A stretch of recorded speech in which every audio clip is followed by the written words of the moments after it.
Comment dépasser une résistance intérieure? Comment aller au-delà de: «Ah, j'ai pas envie d'y aller et pourtant je sais que je dois y aller, mais j'ai pas envie».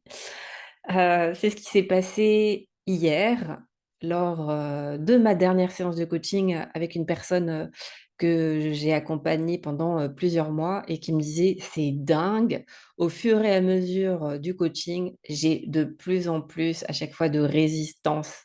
Alors c'est pas de plus en plus, mais c'est une nouvelle résistance qui pointait son nez et à chaque fois la veille, il y avait: «Oh, j'ai pas envie de faire la séance, j'ai pas envie de reparler de ce sujet» et cetera. Et comme elle me connaît et puis du coup, elle sait aussi, bah, à chaque fois ce qui se passe en fait, dans nos séances et surtout ce qui se passe une fois qu'on nomme la résistance, c'est qu'il y a un très beau cadeau qui est caché derrière.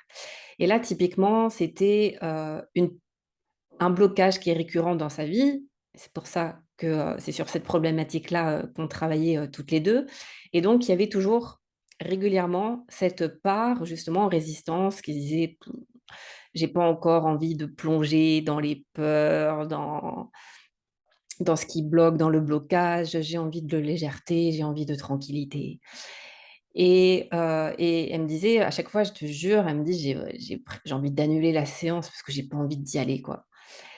Et et ce qu'elle me disait, c'est que ce qu'elle a apprécié, en fait, tout au long, de nos séances, c'est qu'à chaque fois qu'il y a une résistance, plutôt que de lui dire, «Écoute, c'est une résistance, et c'est pas grave, on va passer outre et puis, on va, ouais, on va passer outre et puis on va faire comme si elle n'était pas là». Et ben, justement, on a fait l'inverse. C'est qu'on a accueilli sa résistance et on lui a dit, en tout cas, je lui ai dit: «Écoute, bienvenue.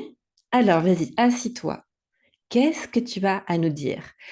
Et c'est la première chose, en tout cas, que je vous invite à faire quand vous observez un blocage en vous, une résistance, une part de vous qui sait qu'il y a un souci, qui sait que vous devez aller regarder, mais qui a pas envie. Et donc, la première chose, c'est OK, c'est d'accueillir la non-envie, d'accueillir la résistance plutôt que de dire, finalement d'argumenter avec cette résistance en lui disant: «Mais non, c'est rien, tu sais, c'est pour notre bien» et cetera. Ça ne marche pas.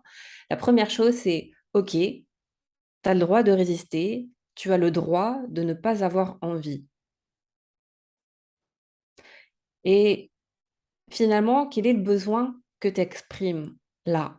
Et justement, cette part, en l'occurrence, était: «J'ai envie d'un peu de tranquillité, j'en ai marre de bosser sur ce sujet depuis des années». Et pareil, je l'ai invité à écouter cette part qui est lassée, qui est fatiguée, qui en a ras-le-bol de travailler sur ce sujet depuis des années avec différents thérapeutes et cetera. Une fois qu'on a fait ça, vous allez et que vous allez faire ça, vous allez voir qu'il y a vraiment une part qui se justement cette part qui se détend parce que vous n'activez pas de résistance sur la résistance en lui disant: «Mais non, c'est pas grave, tu vas voir» et cetera. Mais au contraire de dire: «Tu as le droit. Tu as le droit de résister, tu as le droit d'être fatigué, d'être lassé, d'en avoir ras la casquette, de, bosser dessus». Et c'est comment pour toi juste d'entendre que tu as le droit d'en avoir marre? Et souvent, bah, cette part répond: «Ah, ça fait du bien, parce que ouais, j'en ai ras la casquette». Et puis, la deuxième étape, ça va être de sentir dans le corps comment se manifeste cette résistance.